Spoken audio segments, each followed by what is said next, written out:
আদি, আচ্ছা এতক্ষণ চোখ বন্ধ করে থাকা যায়? কি সারপ্রাইজ দিচ্ছ বলো তো? আমার কিন্তু আর ভালো লাগছে না। আচ্ছা শুভ, মাঝে মাঝে তুমি আজব কথা বলো। সারপ্রাইজটা যদি আগে থেকে বলে দেওয়া হয় তাহলে কি সেটা সারপ্রাইজ থাকে? বোকার মতো প্রশ্ন করো না। হ্যাঁ করো দেখি। আরে হ্যাঁ কেন কর? মা, কদবেল মাখা? আগে হ্যাঁ করো, তারপরে সব কথা।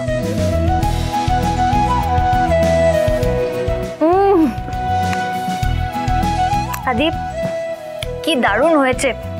এটা তুমি মেখেছো? তোমার এই মুখের হাসিটা দেখবো বলেই তো সব করা। জানো, আমি বাজারে গিয়ে নিজের কদবেল আনলাম, তারপরে ঠাম্মিকে বললাম ভালো করে মেখে দিতে।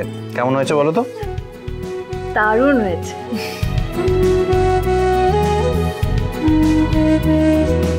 আচ্ছা শুভ, আমি ভাবছিলাম অনেকদিন ধরে কোথাও ঘুরতে যাওয়া হয়নি। বেবিটা এলে তাহলে কোথাও একটা ট্রিপ প্ল্যান করি আমরা, ভালো হবে? হ্যাঁ আদি, দারুণ মজা হবে, ভীষণ মজা হবে আদি। আস্তে আস্তে আস্তে আস্তে, এই স্টেজে এত এক্সাইটমেন্ট দরকার নেই। হ্যাঁ, শান্ত শান্ত। ঠিক আছে আদি, তুমি তো সব সময় আমার সঙ্গে আছো, আমার কিচ্ছু হবে না।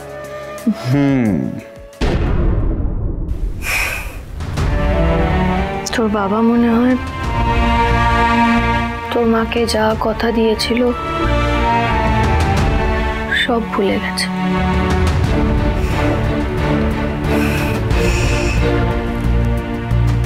কিন্তু তুই চিন্তা করিস না,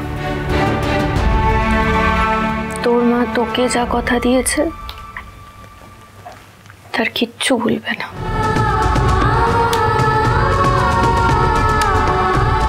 তুই আর কেশব ছাড়া যে আমার আর কেউ নেই রে। এবার থেকে আমি শুধু তোদের কথাই ভাববো।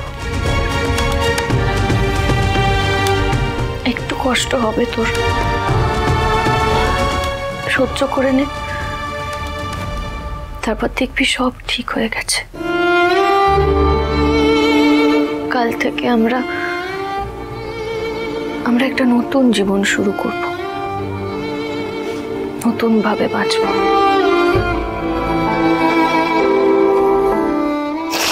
তার আগে চল আমরা খেয়ে নিই।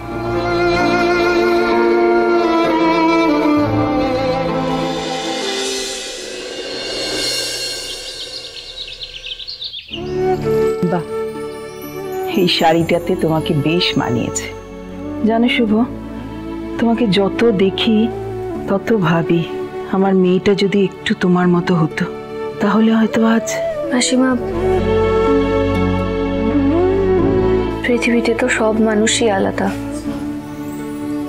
এক একজন মানুষ এক এক রকম। তাই জন্যই তো কারোর সঙ্গে বন্ধুত্ব হয়, কারোর সঙ্গে শত্রুতা হয়।